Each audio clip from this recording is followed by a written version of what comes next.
Hello friends, welcome to my channel Edufile. आज के इस वीडियो में हम लोग बहुत ही important topic lattices in cubic system के बारे में डिस्कस करेंगे, जिसमें हम लोग simple cubic, body centred cubic और फेस सेंटर्ड क्यूबिक को समझेंगे। यहाँ पे हम लोग इसके कैरेक्टरिस्टिक को भी समझेंगे और साथ ही साथ हम लोग पैकिंग फ्रैक्शन को सॉल्व भी करेंगे। पैकिंग फ्रैक्शन क्या होता है इसको भी हम लोग यहाँ पे जानेंगे, और ये जो कैरेक्टरिस्टिक है आपके एग्जामिनेशंस के लिए बहुत ही ज़्यादा इंपॉर्टेंट है। तो इस वीडियो को आप लोग एंड तक देखिएगा, आपके डाउट्स जरूर क्लियर होंगे। तो हम लोगों ने पिछले वीडियो में ब्रेवाइल लैटिस के बारे में जाना था, आज हम लोग ये देखेंगे। तो जैसा कि हम बात करें सिंपल क्यूबिक, जिसको हम लोग प्रिमिटिव भी कहते हैं, उसमें क्या होता है, उसमें आप देख सकते हैं इस तरह से क्यूब होता है और कॉर्नर्स पे क्या होते हैं, हमारे लैटिस पॉइंट होते हैं। हमारे लैटिस पॉइंट कहाँ होते हैं, कॉर्नर्स पे होते हैं इस तरीके से। अब देखिए, ये लैटिस पॉइंट होते हैं, जहाँ लैटिस पॉइंट होता है वहाँ पे हम क्या लगाते हैं, एटम्स को लगाते हैं। तो यहाँ यहाँ यहाँ यहाँ हर तरफ हम जगह हर तरफ हम क्या लगाएंगे, एटम को लगाएंगे। कहाँ पे लगाएंगे, यहाँ पे 8 पॉइंट है टोटल, तो 8 पॉइंट पे हम एटम्स को लगाएंगे। अब देखिए, इसकी कंडीशन ये होती है कि एक सेल के लिए, अब ये एक सेल है तो एक सेल के लिए केवल एक एटम होना चाहिए। इसका मतलब ये है कि आप इस पे जो एटम लगाएंगे, उस एटम का ये पॉइंट, इस पॉइंट पे जब एटम लगाएंगे तो वो एटम जो होगा, टोटल कितने आइटम लगाएंगे आप, 8 आइटम लगाएंगे, तो वो जो एरिया होगा वो 1/8 ही कवर करेगा। तभी तो 1 एटम पर सेल आएगा, तभी तो 1 एटम पर सेल आएगा।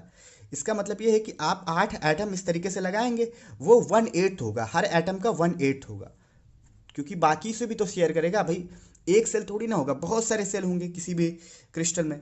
तो इस तरीके से ये होता है 1 एटम पर यूनिट सेल। आपको ये समझ में आया होगा। यहाँ पे 1/8 एरिया कवर करेगा, इसका 1/8, इसका 1/8, इसका 1/8। अब टोटल 8 है, तो 8 इंटू 1/8 इज इक्वल टू 1, क्योंकि 1 एटम पर यूनिट सेल होता है, या फिर आप कह सकते हैं 1 lattice point per unit cell. अब चलिए समझते हैं बॉडी सेंटर्ड क्यूबिक को। तो बॉडी सेंटर्ड क्यूबिक में क्या होता है, आपके कॉर्नर्स पे पॉइंट होते हैं, साथ ही साथ एक पॉइंट बीच में होता है। तो यहाँ पे इसीलिए 2 एटम्स पर यूनिट सेल हो जाता है।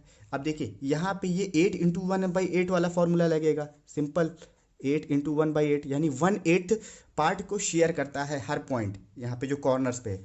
और ये जो पूरा का पूरा पॉइंट अंदर है, तो ये 1 के बराबर होगा, यहाँ पे एक एटम होगा। तो यहाँ पे आप सॉल्व करेंगे तो आपको 2 मिलेगा, यानी 2 एटम्स पर यूनिट सेल आपको मिलता है बॉडी सेंटर्ड क्यूबिक में। अब बात करते हैं हम लोग फेस सेंटर्ड क्यूबिक की। तो फेस सेंटर्ड क्यूबिक में हमारा 4 एटम्स पर यूनिट सेल होता है। देखिए, फेस सेंटर्ड में क्या होता है, फेस सेंटर्ड में ये होता है कि कॉर्नर्स पे पॉइंट होते हैं, साथ ही साथ हर फेस के बीच में एक पॉइंट होता है। अब फेस तो आपको मालूम ही होगा, जैसे कि मान लीजिए यहाँ पे ये मैंने लिया है, मैं यहाँ पे कोई ऐड नहीं कर रहा हूँ इसका, ये हमने लिया है मान लीजिए, तो यहाँ पे एक पॉइंट होगा, ये फेस हो जाएगा, एक फेस ये हो जाएगा, एक फेस ये हो जाएगा, एक फेस ये हो जाएगा, यानी अलग अलग फेस इसके हैं। तो यहाँ पे एक पॉइंट होगा, यहाँ पे एक पॉइंट होगा, यहाँ पे एक पॉइंट होगा, यानी हर फेस पे एक पॉइंट होगा और कॉर्नर पे एक पॉइंट होगा। तो जो फेस पे होगा वो 1/2 शेयर करेगा, 1/2 पार्ट को शेयर करेगा। और ये वाला तो वही आपका 8 इंटू 1/8 करेगा, और यहाँ पे 6 पॉइंट है, क्योंकि 6 फेसेस होते हैं, आप देख सकते हैं यहाँ पे 1 2 3 4 5 एंड 6 फेसेस होते हैं।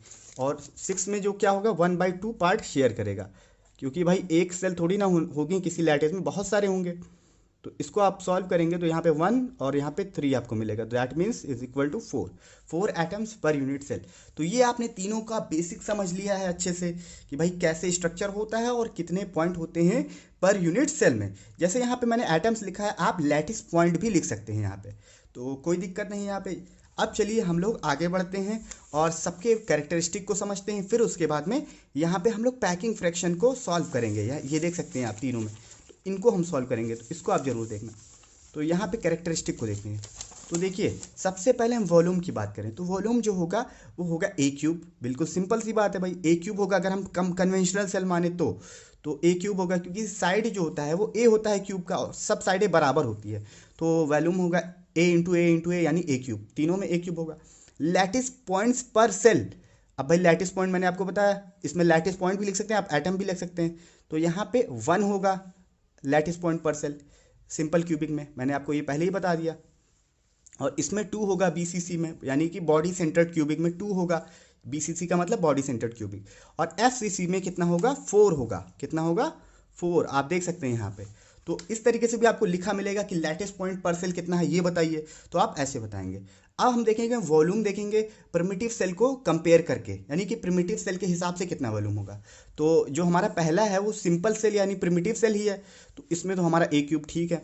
अब दूसरे में तो एक पॉइंट एडिशनल आ रहा है, तो इसको हम क्या कर देंगे, हटाएंगे, तो हमारा 2 है टोटल, तो एक हटाएंगे तो कितना बचेगा 1/2, यानी हाफ वॉल्यूम होगा उसका, हाफ वॉल्यूम। और इसमें 1/4 हो जाएगा वॉल्यूम। तो बहुत ही सिंपल है, वॉल्यूम इस तरीके से होगा। फिर उसके बाद हम लोग देखेंगे lattice point per unit volume, यानी कि पर यूनिट वॉल्यूम में कितने लैटिस पॉइंट है। तो हमारे सिंपल की बात करें तो सिंपल में एक है, बिल्कुल सिंपल। और BCC की बात करें तो 2 है, इसमें 2/a³। और FCC की बात करें तो 4 है। तो ये बहुत ही सिंपल है, इसको भी मैंने। अब ये देखिए नंबर ऑफ नियरेस्ट नेबर्स, मतलब कि किसी एटम के सराउंडिंग में कितने नेबर्स हैं, भाई और सारे भी तो एटम्स होंगे उसके सराउंडिंग में, इसको हम लोग कोऑर्डिनेशन नंबर भी कहते हैं। तो यहाँ पे 6 होगा सिंपल में, और BCC में 8 होगा, और FCC में 12 होगा। अब देखिए ये 6 कैसे होता है, ये इस तरीके से होता है कि मान लीजिए ये सेल है, तो इसके सेल के बगल में एक सेल और होगा, फिर एक सेल और होगा। तो अगर हम इस एटम को देखें तो ये एटम 6 एटम से मिलकर घिरा होगा इस तरीके से, क्योंकि ऊपर भी सेल होगा, नीचे भी सेल होगा, इधर भी सेल होगा, तो 6 एटम से। और अगर इसकी बात करें तो 8 से, ये तो बहुत सिंपल है, यहाँ पे देखिए बीच में एटम है, ये 8 एटम से मिलकर घिरा होता है, और इसमें 12 होगा हमारा यहाँ पे। तो ये आपने समझा। अब उसके बाद हम लोग समझते हैं पैकिंग फ्रैक्शन क्या होता है। तो देखिए पैकिंग फ्रैक्शन का मतलब ये होता है कि हमारे जो एटम्स होते हैं उनका वॉल्यूम कितना होता है इन कंपैरिजन टू क्यूब के कंपैरिजन में। तो अगर हम बात करें इसकी सिंपल क्यूबिक की, तो सिंपल क्यूबिक में ये देखिए लैटिस है, अगर लैटिस पे आप एटम्स लगा देंगे तो स्ट्रक्चर कुछ इस तरीके से हो जाएगा। भाई लैटिस पे आपको क्या लगाना है, एटम भी तो लगाना है, लैटिस तो एक पॉइंट होता है, तो यहाँ पे हम क्या कर रहे हैं, एटम्स लगा रहे हैं। तो जब आप एटम्स लगाएंगे तो आपको 0.52 पैकिंग फ्रैक्शन मिलेगा, दैट मीन्स 52% ही मिलेगा। एटम्स का जो वॉल्यूम होगा वो 52% ही होगा, इसमें सिंपल क्यूबिक में। फिर हम बात करते हैं बॉडी सेंटर्ड की। तो बॉडी सेंटर्ड में क्या होता है, एक हमारा एटम बीच में भी होता है और बाकी कॉर्नर्स पे भी होते हैं। तो इस तरीके से हमारा यहाँ पे पैकिंग फ्रैक्शन यानी 0.68 होगा, दैट मीन्स 68% यहाँ पे होगा वॉल्यूम किसका, एटम्स का, इन कंपैरिजन टू क्यूब के कंपैरिजन में। फिर उसके बाद हम बात करते हैं फेस सेंटर्ड की। तो फेस सेंटर्ड में तो बहुत सारे एटम्स होते हैं, तो इसीलिए यहाँ पे इसका पैकिंग फ्रैक्शन भी बढ़ जाता है 0.74, दैट मीन्स 74%, यानी यहाँ पे एटम्स का वॉल्यूम ज़्यादा होता है in comparison to this and this. तो ये आपने समझा। अब चलिए इसको थोड़ा सा और डिटेल में समझते हैं। अब हम लोग यहाँ पे सबसे पहले समझेंगे सिंपल क्यूबिक की, तो फिर उसके बाद हम ये वैल्यूज़ को कैलकुलेट करेंगे कि ये वैल्यूज़ कैसे आई पैकिंग फ्रैक्शन। बाकी तो आप समझ गए होंगे, इसी को कैलकुलेट करना है हमें। तो सिंपल क्यूबिक की बात करें तो सिंपल क्यूबिक यानी कि प्रिमिटिव में हमारे कॉर्नर्स पे ही केवल और केवल एटम्स होते हैं, बाकी हमारे सेंटर में कोई एटम नहीं होता है। 1 एटम पर यूनिट सेल होता है, आपको मालूम है। तो इस तरीके से हमने क्या किया, एटम्स को लगा दिया। तो यानी 1/8 है, ये भी 1/8 है, ये भी 1/8, ये भी 1/8, क्योंकि 1/8 पार्ट को ही शेयर कर रहा है एटम के। और यहाँ पे अगर हम रेडियस और साइड ऑफ द क्यूब में कुछ रिलेशन निकालें तो हमें 2r = a मिलेगा। ये कैसे मिल रहा है, देखिए यहाँ पे मैं पेन ले लूँ, ये देखिए यहाँ पे ये रेडियस r हो गया और ये रेडियस r हो गया, तो r और r कितना हो गया 2r, और ये किसके बराबर है, साइड ऑफ क्यूब यानी a के। तो इसीलिए हमने यहाँ पे लिख दिया कि 2r = a। अब चलिए हम लोग निकालने वाले हैं कि पैकिंग फ्रैक्शन कैसे निकलता है। तो पैकिंग फ्रैक्शन को निकालने के लिए हम क्या करेंगे, हम निकालेंगे पैकिंग फ्रैक्शन f लिखेंगे इसको, और ये होगा हमारा वॉल्यूम ऑफ एटम, मतलब जितने भी एटम होंगे उसको आप वॉल्यूम लेंगे और साथ ही साथ डिवाइड कर देंगे इसको वॉल्यूम ऑफ क्यूब से। तो इस तरीके से आपका पैकिंग फ्रैक्शन निकलेगा। अब इसमें कितना आया था, 0.52 आया था। तो वॉल्यूम ऑफ एटम हमारा क्या होगा, भाई हमारे यहाँ पे एक ही एटम है, मैंने आपको बताया है कि सिंपल क्यूबिक में एक एटम होता है per unit cell, per unit cell में एक एटम होता है। तो वॉल्यूम ऑफ एटम कैसा होगा, स्फेरिकल होगा। तो स्फेयर का वॉल्यूम होता है हमारा 4/3 πr³, और यहाँ पे वॉल्यूम ऑफ क्यूब क्या होगा, a³ हो जाएगा। अब देखिए यहाँ पे जो रिलेशन है इसका आप यूज़ कर सकते हैं यहाँ पे, तो 4/3 पाई, और यहाँ पे हम लिखेंगे r³, और एक जगह पे हम लिख देंगे 2r³, इस तरीके से। फिर इसको आप सॉल्व करिए तो 4/3 πr³ एंड यहाँ पे आपका क्या हो जाएगा, 2 2 4 2 8 r³। तो r³ से r³ आपका कैंसिल हो जाएगा, और यहाँ पे आपका हो जाएगा 4/3, और यहाँ पे 4π/3 आप इसको लिख सकते हैं, और 8/1 होगा तो ये हो जाएगा 1/8, इस तरीके से। तो यहाँ पे इसको आप 4 1 4 4 2 8 कर सकते हैं, और पाई का वैल्यू कितना होता है 3.14, और यहाँ पे 6। तो जब आप इसको सॉल्व करेंगे तो आपका क्या मिल जाएगा 0.52, ये आपको मिलेगा लगभग। तो ये आपने निकाला packing fraction of simple cubic lattice. तो इस तरीके से आप निकाल सकते हैं, इसको आप क्रिस्टल कहेंगे क्योंकि यहाँ पे एटम्स आ चुके हैं। तो ये आपने निकाला 0.52 आ गया पैकिंग फ्रैक्शन एफ, किसका आया सिंपल क्यूबिक का। आई होप आपको सिंपल क्यूबिक समझ में आया होगा। यहाँ पे इसका कोऑर्डिनेशन नंबर कितना होता है 6 होता है, ये सब मैं बता चुका हूँ। अब चलिए बात करते हैं बॉडी सेंटर्ड की। तो बॉडी सेंटर्ड में क्या होता है, हमारे कॉर्नर्स पे एटम्स होते हैं, साथ ही साथ एक बीच में भी एटम होता है। तो आप देख सकते हैं अगर हम एटम्स को लाएंगे लैटिस के यहाँ पे तो हमारा कुछ इस तरीके से स्ट्रक्चर बनेगा। और यहाँ पे देखिए रेडियस और क्या कहते हैं साइड ऑफ द क्यूब में जो रिलेशन होगा वो ये होगा 4r = √3 है। अब आप पूछेंगे ये कैसे हुआ, तो चलिए इसको सॉल्व करते हैं पहले। तो देखिए यहाँ पे इसका रेडियस जो होगा वो कितना होगा r होगा, और यहाँ पे यहाँ से यहाँ तक का हम ले लें तो 2r के बराबर होगा। ये यहाँ से यहाँ तक कितना होगा 2r, क्योंकि ये डायमीटर हो जाएगा टोटल। फिर यहाँ से यहाँ तक हम लेंगे तो r हो जाएगा, यानी ये r और 2r और r कितना हो जाएगा 4r। तो इसको आप मान लीजिए d, क्या मान लीजिए d, तो d = कितना आ गया 4r। यहाँ पे मैं एक अलग से क्यूब बना देता हूँ ताकि आपको समझ में आसानी से आ जाए इस तरीके से।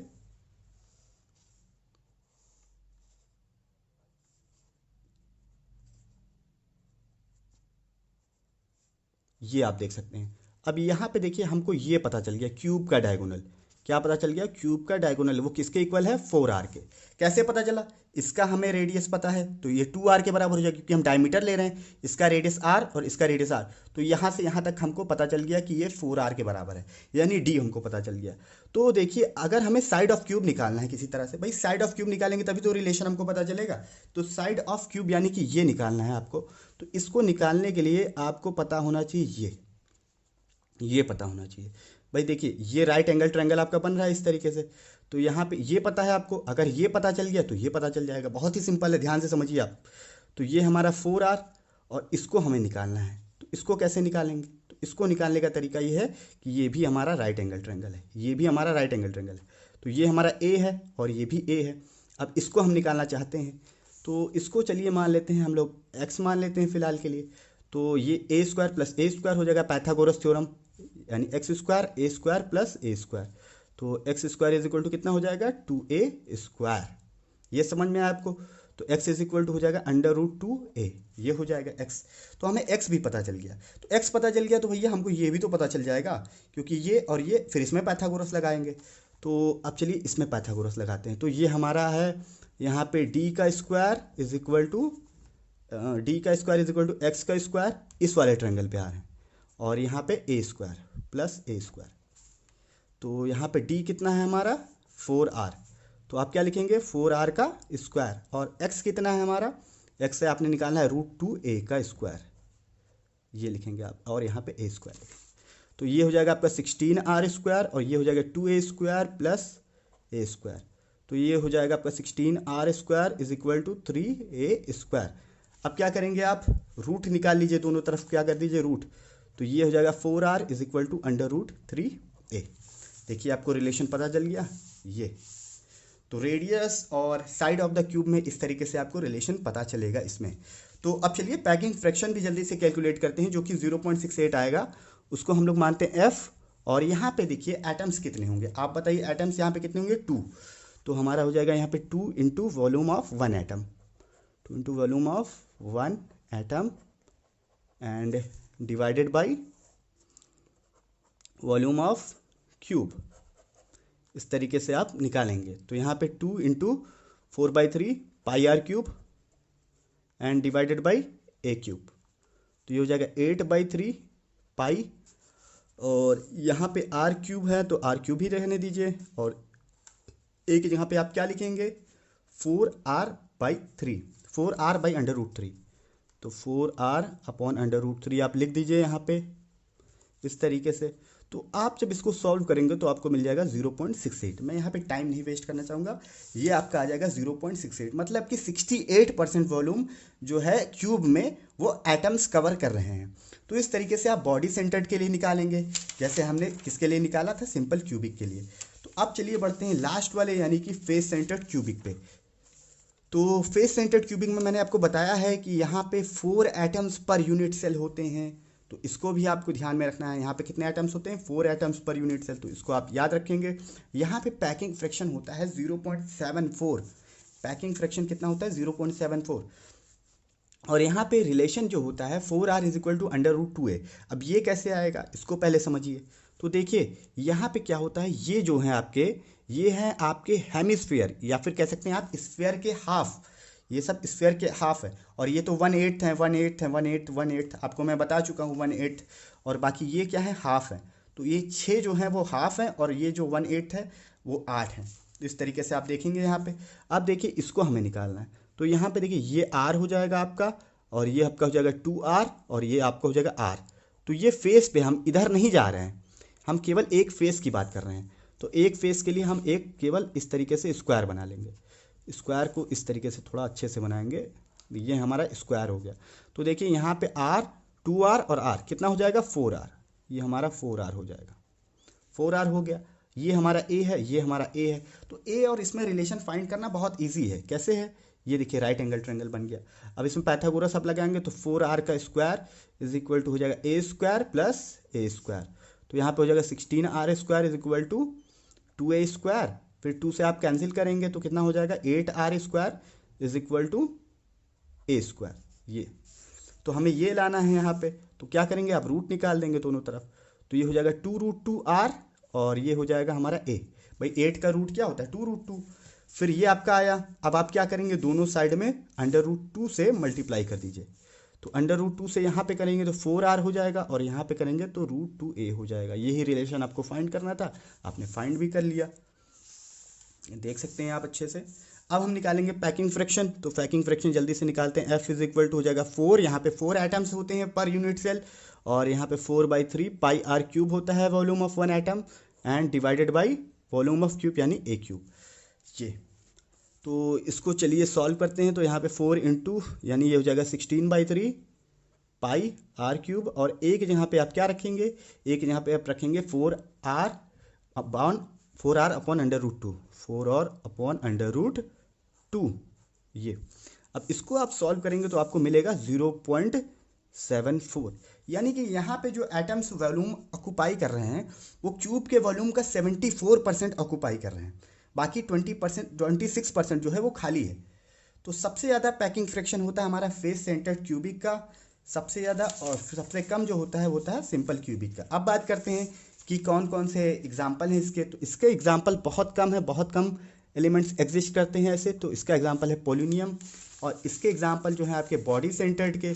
तो बॉडी सेंटर्ड के जो है आपके एल्केली मेटल्स हैं। एल्केली मेटल्स आपको मालूम होगा, लिथियम, सोडियम, पोटेशियम, ये सब होते हैं ये। और इसके एग्जाम्पल की बात करें तो आपके हो जाएंगे एल्युमिनियम, औरम यानी कि गोल्ड, इस तरीके से इसके एग्जाम्पल हो जाएंगे। तो आई होप ये वीडियो आपको अच्छे से क्लियर होगा। इस वीडियो में इतना रखते हैं, आगे की वीडियो में हम लोग कुछ और इंपॉर्टेंट टॉपिक डिस्कस करेंगे। वीडियो देखने के लिए थैंक यू सो मच।